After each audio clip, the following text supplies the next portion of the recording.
Vamos então ler a Bíblia. Eu gostaria de ler a Bíblia no Evangelho de Mateus, capítulo 21.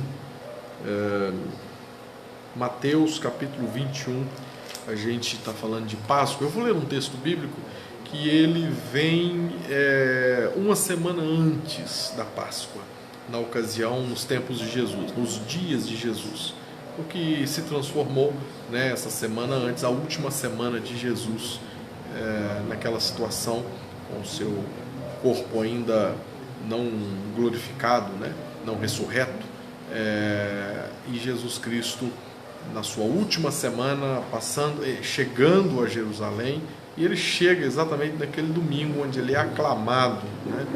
Ele é aclamado com o intuito que os judeus, pelo conhecimento, pela fama de Jesus, estavam tendo em relação a ele, para que ele se tornasse, né, um líder significativo, um rei entre os judeus, né?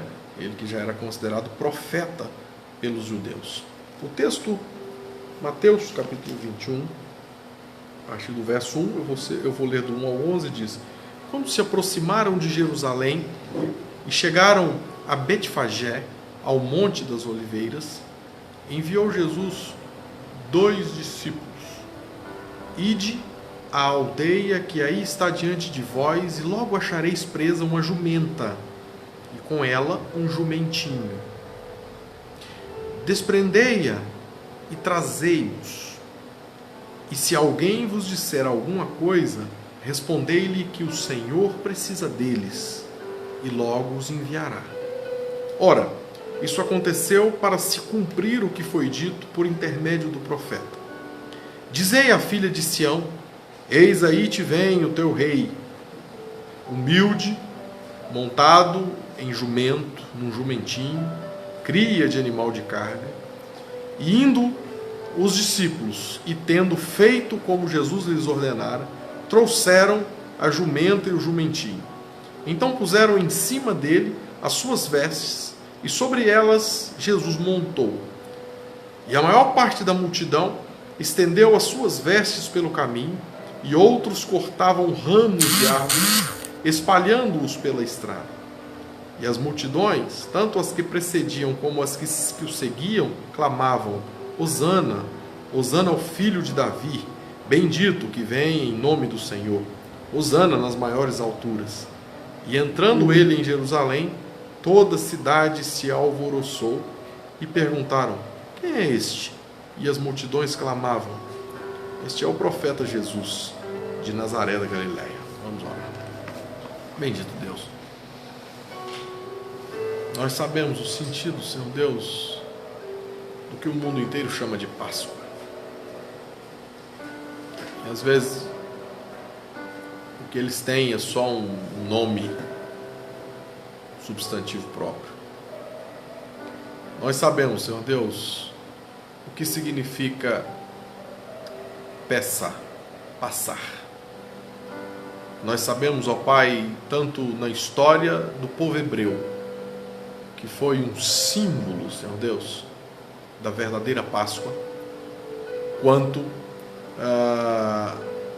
a verdadeira Páscoa disponível, Senhor Deus, em Cristo Jesus, o nosso Senhor, o Cordeiro de Deus.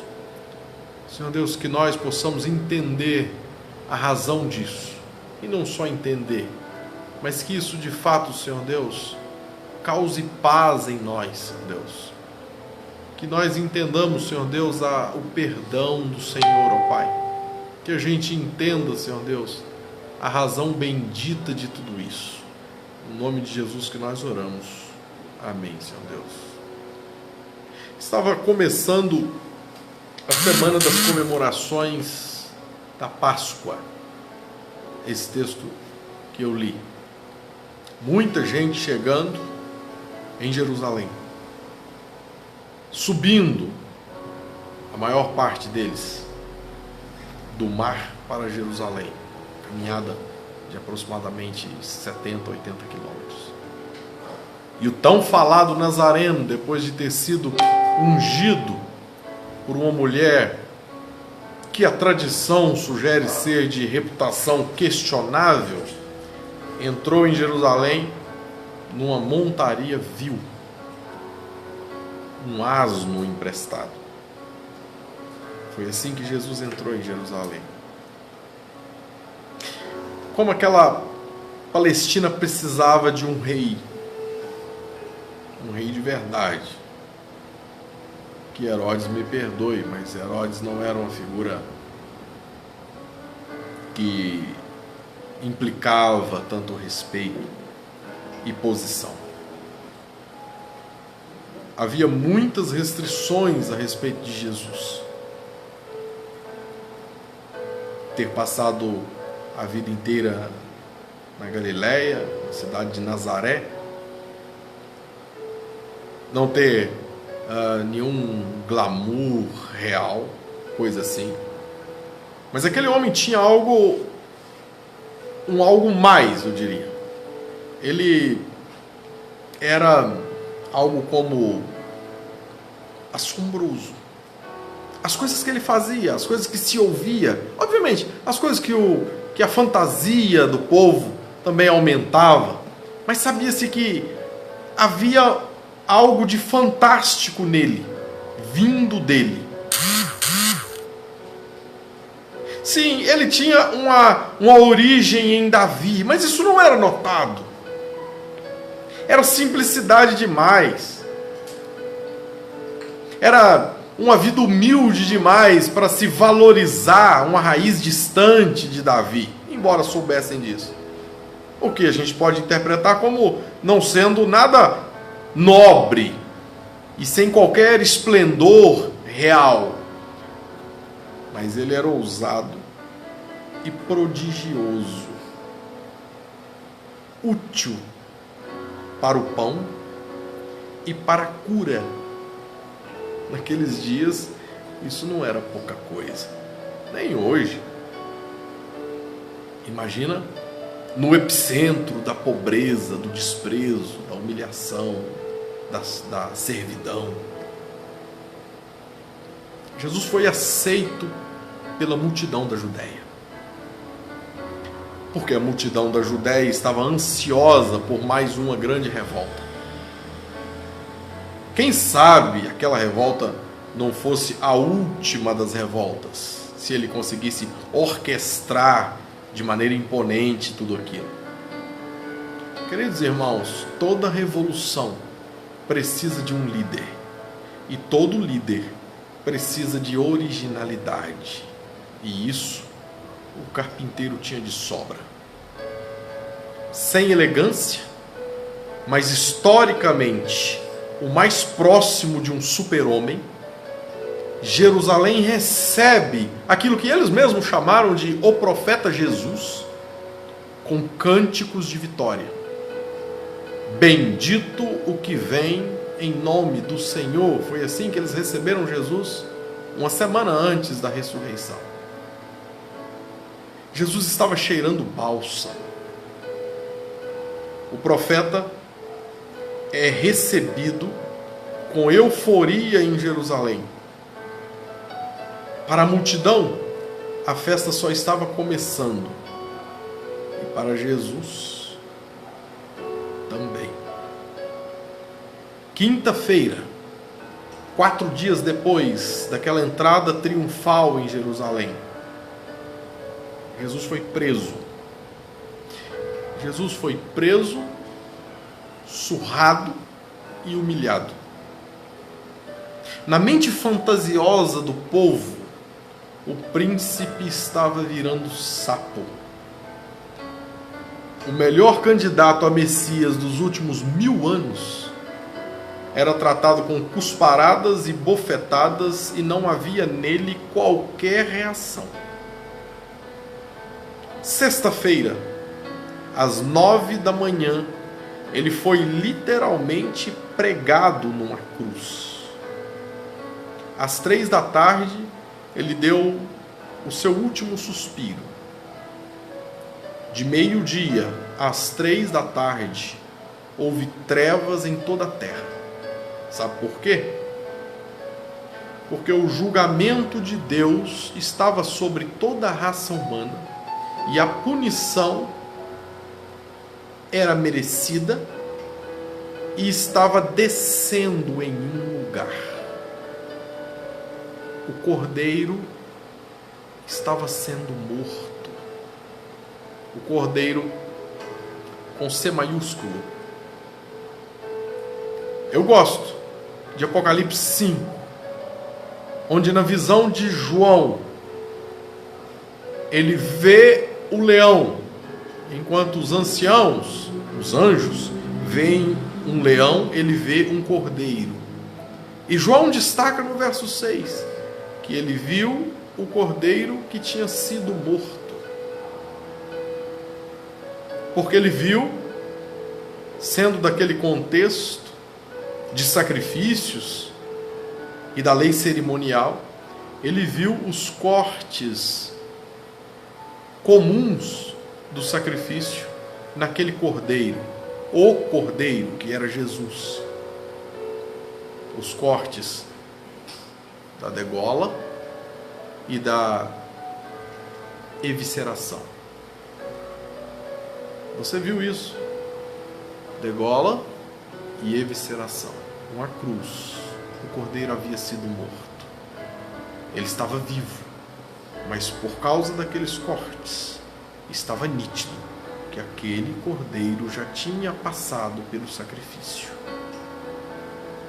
E aquele cheiro de bálsamo em Cristo, voltando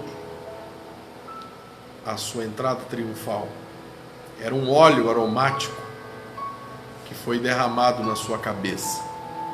O próprio Jesus havia explicado que aquele perfume precioso, aquele perfume de bálsamo, ele seria útil para o seu sepultamento. Ele estava explicando exatamente na ocasião, em Mateus 26, para os seus discípulos, que estavam reclamando de tamanho valor ser derramado de maneira, pode-se dizer, irresponsável, inclusive na visão de Judas Iscariotes. E Jesus acalmou os seus discípulos dizendo: esse óleo vai ser útil para o meu sepultamento. O cordeiro, gente, foi morto. Ele morreu a morte que deveríamos ter morrido. Depois de sexta, e o sábado? Sábado foi noite, escuridão na alma, era a morte das expectativas. O que vamos fazer? Era o pensamento dos discípulos. Me faz lembrar, em estado de sábado, o apóstolo Pedro, ainda um discípulo perdido à beira do mar, dizendo para os seus amigos: quer saber? Eu vou voltar, eu vou pescar. Naquela circunstância, Pedro já havia visto Jesus ressuscitado 2 vezes, mas ainda assim pairava nele a sensação de que a gente precisa viver, a gente precisa continuar a vida da gente. E o que é interessante é que todos os discípulos concordaram com Pedro: nós também vamos voltar. E eles voltaram a pescar. Esse é o sábado. Esse é o coração negro, ou o coração penumbrado daqueles que estão se sentindo totalmente sozinhos. Domingo, Maria Madalena foi a primeira a vê-lo. Viu, depois de ouvir a voz de Jesus: Maria. Quando Jesus disse para Maria Madalena: Maria, isso soou como: Jesus representa a morte da morte. Jesus venceu a morte. O cordeiro que foi morto vive. E ele se tornou a nossa vida. Em Atos, Paulo, pregando aos atenienses, disse: nele existimos. Eu quero que você entenda, isso vai se aprofundar um pouco. Jesus é a ressurreição e a vida. Olha só, Jesus não é uma parte da minha vida, sabe? Aquele pessoal da religião, assim. Não. Jesus não é uma parte da minha vida a quem eu dedico um certo tempo, a quem eu invisto algum tipo de atenção no decorrer da semana. Alguns menos, outros mais. Olha aqui, na ceia, na última ceia, que aconteceu na quinta-feira, exatamente no dia em que Cristo foi preso. Vocês estão vendo aqui atrás a uva que representa o vinho e o pão. Jesus tinha o pão e o vinho. E ele institui esse memorial para que a gente se lembre da importância daqui. Agora, o que eu quero que vocês entendam é que Jesus estava distribuindo aos seus discípulos elementos fundamentais daquela semana de comemoração da Páscoa. Até hoje são alimentos que fazem parte das comemorações da Páscoa dos judeus. E Jesus estava fazendo aquilo, cumprindo aqueles rituais. Mas em momento algum a Bíblia relata Jesus tocando em algo que é muito importante e que tem importância fundamental naquele menu, naquele cardápio das comemorações: o cordeiro. Onde estava o cordeiro? Não seria um elemento tão importante como o é até hoje para a tradição judaica? O cordeiro estava ali, de pé, conduzindo a celebração, dirigindo tudo aquilo. David Foster cita algo muito interessante em uma palestra para formandos, para graduandos. 2 peixinhos estão nadando juntos e cruzam com um peixe mais velho, nadando em sentido contrário. Ele os cumprimenta e diz: "Bom dia, meninos. Como está a água?" Os peixinhos nadam mais um pouco, até que um deles olha para o outro e pergunta: "Água? O que é esse negócio de água?" David Foster conclui que o ponto central da história dos peixes é que a realidade mais óbvia, mais onipresente e vital costuma ser a mais difícil de ser reconhecida. É isso que estava ali na última ceia. Jesus, a realidade mais óbvia, onipresente e vital. O cordeiro deixa de ser um símbolo, o símbolo de um rito, um arquétipo. O cordeiro é a realidade óbvia, a realidade onipresente, a realidade vital da última ceia. Jesus não estava chegando em Jerusalém para participar de uma festa. Jesus é a festa. Jesus é a festa da ressurreição. Jesus não vai participar da vida da gente. Jesus tem que ser a vida da gente. Você entendeu isso? É porque às vezes você fica passando para lá e para cá, vivendo para lá e para cá, de um jeito ou de outro, e você deixa de perceber aquilo que tem que ser óbvio, onipresente e vital. Os peixes haviam se esquecido o que era água. É como se alguém te perguntasse: como está o oxigênio hoje? A pessoa: mas o que é oxigênio? a realidade óbvia, onipresente e vital. Jesus entrando em Jerusalém é a realidade óbvia, onipresente e vital, não só para aquele momento, para aquela cultura, para aquele tempo. Jesus é a realidade óbvia e vital para toda a história, para todas as coisas. O Cordeiro não é um símbolo, o Cordeiro é aquele que guia, que dirige, que celebra, que dá o seu próprio sangue. Jesus é a ressurreição e a vida. É o que ele mesmo disse em João 11:25. Eu sou a ressurreição e a vida. Você tem que andar nele.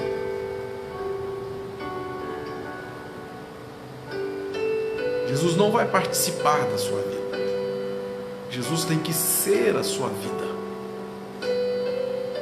A vida que temos não nos pertence.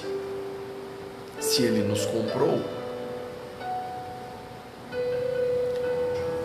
se temos vida por causa da morte dele, por causa do sangue dele, por isso, digno é o Cordeiro que foi morto, digno de receber a honra, a glória e o louvor.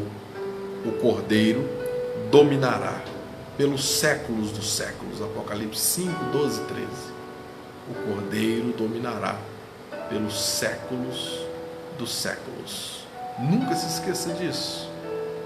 A realidade óbvia e vital, na qual você tem que ser inserido. Jesus não era um ilustre convidado para a festa de Jerusalém. Jesus era a razão de tudo aquilo existir. Jesus era a razão histórica, a razão futura, a razão presente de todas aquelas coisas. E o cheiro de bálsamo.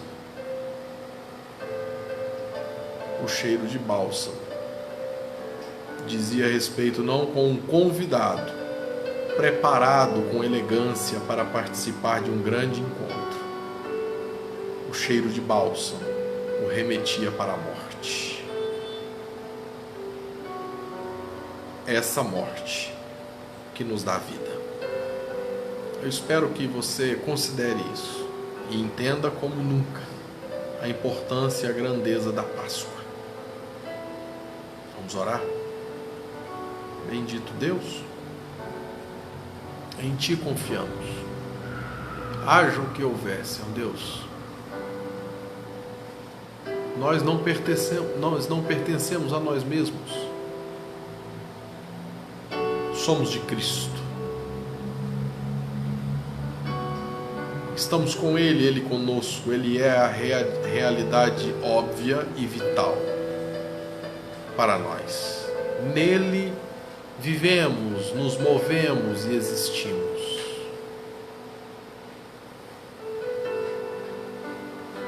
Ele recebeu todo o mal que cabia a nós. Ele morreu a nossa morte e viveu a vida que deveríamos ter vivido. Realidade óbvia, onipresente e vital. Que as pessoas entendam isso. Jesus não é um compartimento religioso da nossa existência. Jesus tem que ser a nossa existência. Porque dando a sua vida para que não morrêssemos, a nossa vida deixou de ser nossa. Pertence a Ele. É no nome bendito dEle, é no serviço dEle, é no reino dEle, é sob o domínio dEle, que nós nos alegramos neste dia, mas não só neste dia, em qualquer circunstância da nossa existência. Nele nos alegramos, nele nos movemos, nele existimos. bendito o que vem em nome do Senhor. Não como um cântico eufórico, como um cântico de desinformação e desinteresse essencial, mas como algo fundamental para a nossa existência. Reconhecer que, de fato, Ele é o bendito, que nos abençoa por graça, misericórdia e favor. Em nome de Jesus nós oramos. Amém, Senhor. Nós vamos encerrar este momento cantando aquele lindo hino, Oração para a Noite.